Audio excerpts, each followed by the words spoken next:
After being swept at the hands of the Eau Claire Express last night, the Duluth Huskies continue their 6-game homestand this evening with a battle against the Crosse Loggers.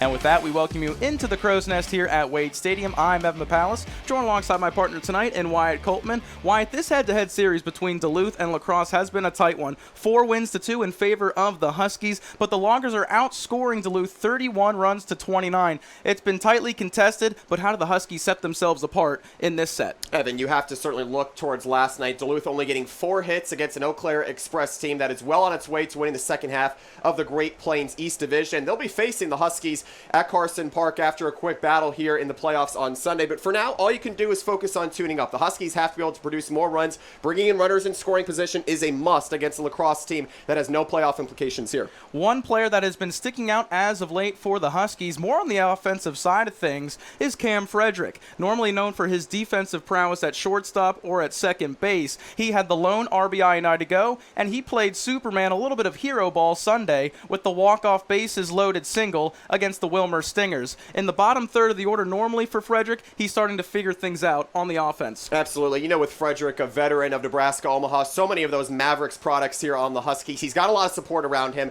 You go with 2 strikeouts last night in the bottom third of that order, Evan, that's something you're going to be able to look past if you're Frederick. He's been here since nearly day one, really the second, third week of that season when the Huskies found a little bit of rhythm after a rough couple of weeks and then proceeded to win 19 games for that Great Plains East first half division title. So you have Frederick. He'll be able to provide a little bit of a spark. In addition to Jack Painter, had that home run a couple of nights ago, and that's what you got to have if you're the Huskies going into the playoffs. You have to have a little bit of power hitting in addition to that walk-off hits and even just some timely sparks when you need them. Let's shift to the pitcher's mound for the Duluth Huskies. We've seen a lot of turnover this season with the starting rotation from the first half to the second and out of the bullpen as well. But we have seen a plethora of new arms join the Huskies here late in the second half of the 2022 Northwoods League regular season. What do those arms really bring to the table for Duluth? Well, Evan, certainly a good host of contributors here coming in at the latter portion of this second half of the season.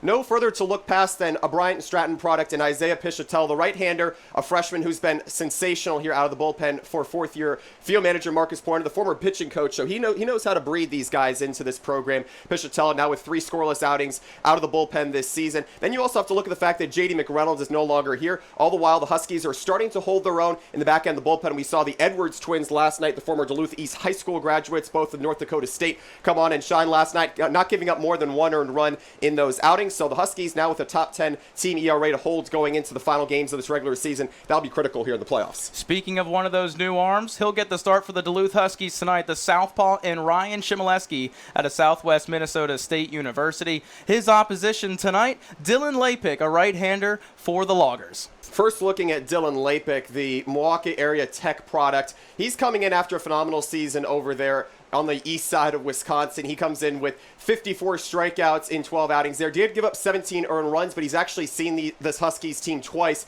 in a relief situation. And similarly for Ryan Chmielewski, he's coming in with 2 relief outings under his belt. Had a season most 3 strikeouts, a very solid first impression that debut at Rochester. And then he comes in after giving up no earned runs against the Eau Claire Express 2 nights ago. So he's off to a good start here for the Huskies out of the bullpen. But this will be a critical test for both right-handers, in addition to the fact that there's no playoff implications for either. So there's really nothing to lose for either of these guys, but an audition stage nonetheless. Huskies look to end a 2-game skid and get their second win on this 6-game homestand. Starting lineups and first pitch on the other side of a commercial break. This is Duluth Huskies baseball on the Northwoods League Baseball Network.